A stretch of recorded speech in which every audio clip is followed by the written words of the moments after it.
cette partie, on va donner quelques applications sur les grandeurs molaires partielles. Donc, avant d'attaquer quelques exercices sur les grandeurs molaires partielles, je vous donne un petit rappel.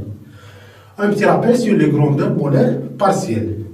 Donc, on considère une fonction d'état ou bien une variable d'état extensive, Z, qu'on note Z. Il peut être l'énergie interne, l'enthalpie ou bien la fonction de libre. Donc, à température et pression constante, et pour un système binaire, N1 et N2, les grandeurs extensives Z obéissent à la relation suivante. Donc, je vous donne les relations caractéristiques qu'il faut retenir dans les grandeurs molaires partielles. Donc, la grandeur molaire partielle Z1 ou bien Z2, donc comme définition, donc on peut écrire Z ou bien la grandeur extensive Z en fonction de nombre de moles N1, le nombre de moles du constituant 1, fois Z1 plus N2, Z2 bar, avec Z1 bar, donc est égal, c'est la dérivée de Z, de la fonction Z, par rapport au nombre de moles du constituant 1, à la température, pression, et N2 sont constantes. De même, la grandeur molaire partielle Z2 bar est égale la dérivée de la grandeur Z par rapport à N2, c'est-à-dire par rapport au constituant 2, à température, pression et N1 constante. Donc voilà la définition d'une grandeur molaire partielle. Donc Z, il peut être donné en fonction du nombre de moles et les grandeurs molaires partielles pour chaque constituant. Donc voilà la définition. La deuxième équation qu'il faut retenir, c'est la relation de Gibbs-Duhem. Elle est sous la forme du nombre de moles, N1 dZ1 bar plus N2 dZ2 bar est égal à 0. Ou bien sous la forme de la fraction molaire. Si on divise tout ça sur le nombre de moles total, nous obtenons X1 dZ1 bar plus X2 dZ2 bar est égal à 0.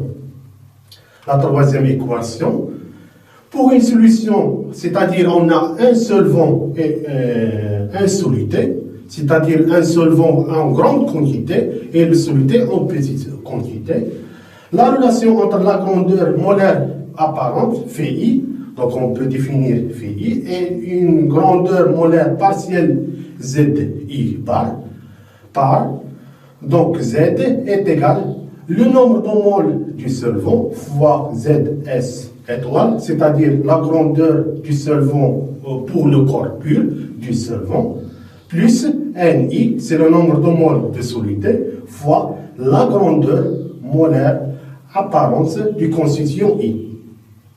Ou bien, on peut donner aussi Zi bar est égal phi, c'est-à-dire la grandeur molaire apparente du constituant I, plus Ni, c'est le nombre de moles du constituant I, fois la dérivée de la grandeur molaire apparente du constituant I par rapport au nombre de moles du constituant I. À température, pression et le nombre de moles du solvant constante. Donc la démonstration de ces relations, on l'a déjà fait dans le cours, donc vous pouvez consulter le cours pour voir la démonstration ou bien plus de détails sur ces relations.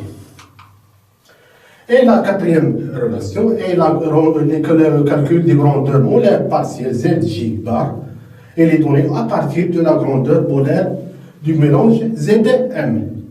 Donc avec Z2 bar est égal Zm, ou bien la grandeur de mélange, moins x1, la dérivée de Zm par rapport à x1, à N1 elle est constante, ou bien on peut donner cette Z2 en fonction de Zm, ou bien x2, c'est-à-dire Zm plus x1, la dérivée de Zm par rapport à x2, à N1 est constante. Ou bien Z1 il est donné en fonction de Zm moins x2. La dérivée de Zm par rapport à x2 au nombre de moles elle est constante est égale Zm plus x2. La dérivée de Zm par rapport à x1 à N1 elle est constante. Donc pour plus de détails, essayer de voir, essayer de voir le cours de thermodynamique chimique. Donc on commence à faire quelques applications sur les grandeurs molaires partielles.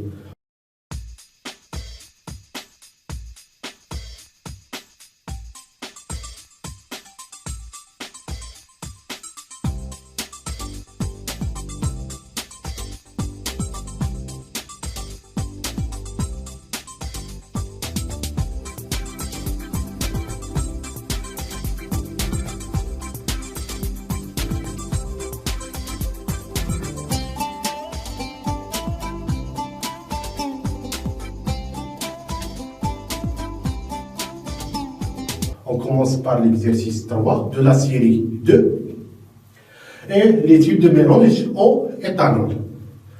Donc on détermine le volume V des solutions obtenues en mélangeant 600 ml d'eau et 0,4 ml d'éthanol à 25 degrés.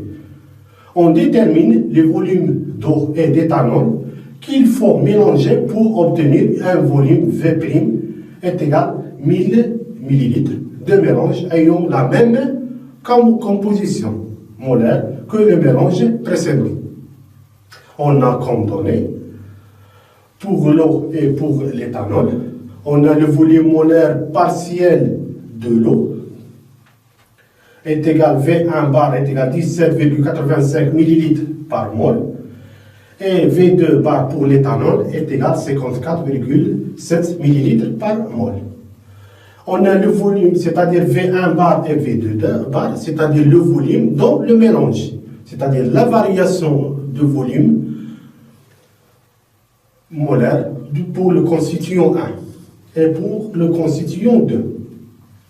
On a le volume molaire des corps purs est égal à V1 étoile est égal à 18 ml par mol et V2 étoile, c'est-à-dire 58 ml par mol. C'est-à-dire on a V1 et V2, c'est-à-dire le volume de corps pur 1 et le corps pur 2. Donc on commence par la première question. On détermine le volume V d'une solution obtenue en mélangeant 600 ml d'eau et 0,4 ml d'éthanol à 25 degrés. Donc on a comme donné le volume molaire partiel dans le mélange V1 bar et V2 bar et le volume molaire du corps pur V1 étoile et V2 étoile. Donc on essaie d'analyser les données. Donc avant le mélange, on a V1, c'est-à-dire de l'eau. V1 est égal à 600 ml, c'est-à-dire pour V1, c'est-à-dire pour le constituant 1, l'eau. Et V2, c'est l'éthanol, c'est le volume de l'éthanol, est égal à 400 ml. Donc avant le mélange. Et après le mélange, on a un volume V. Donc si on ajoute V1 plus V2, nous obtenons le volume total. C'est-à-dire après le volume, donc avant le mélange, il est caractérisé par V1 et V2.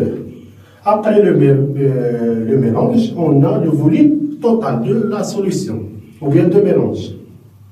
Avec V est égal à N1 V1 bar plus N2 V2 bar. Ça, c'est la caractéristique du volume, ou bien les caractéristiques du volume de mélange. Avec V1 bar est égal la dérivée de V par rapport à N1 à température, pression, N2 et les constantes, c'est-à-dire V1 bar, c'est la variation de volume par rapport à la variation du nombre de moles. À température, pression et N2, c'est-à-dire le deuxième constituant, il est constant. De même, V2 bar, est égal, c'est la variation de volume par rapport au nombre de moles du constituant 2, à température, pression, N1, elle est constante.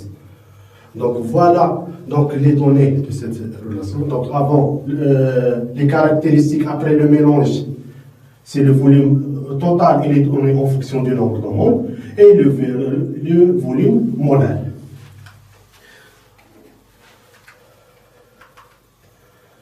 Ensuite, donc avant le mélange, donc l'objectif, avant le mélange, le nombre de moles de chaque constituant est calculé par. Donc on essaie de calculer le nombre de moles de chaque constituant. C'est-à-dire, on a le volume V1, il peut être donné en fonction de N1, V1 étoile. C'est-à-dire N1 est égal à V1 sur V1 avant le mélange, c'est-à-dire le volume de l'eau avant le mélange, sur le volume du corps pur, donc le volume molaire du corps pur, V1 étoile. Donc si on fait l'application numérique, nous obtenons N1 est égal à 33,33 mol.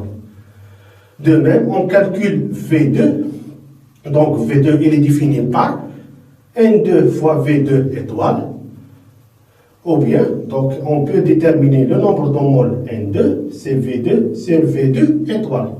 Donc on fait l'application numérique, V2 est égal à 400 et V2 étoile est égal à 58, donc est égal à 6,9 mol. Donc le volume V de la solution après le mélange, donc pour déterminer le volume après le mélange, donc N1, N2, donc nous avons déterminé N1 et N2. On a déjà donné V1 bar et V2 bar. Donc maintenant, il suffit de faire l'application numérique pour calculer le volume de mélange. Donc le volume de mélange est égal à N1 V1 bar plus N2 V2 bar est égal. Donc on remplace N1 par V1 sur V1 étoile et N2 par V2 étoile. Donc on fait l'application numérique et nous obtenons le volume total est égal à 972,24 ml. Donc voilà le volume total de mélange l'eau plus l'éthanol. Donc on peut expliquer ce résultat. Donc on a normalement donc le volume total il est inférieur à 1000 ml parce qu'il y a une formation de la liaison hydrogène entre les molécules de l'eau et la molécule de l'éthanol.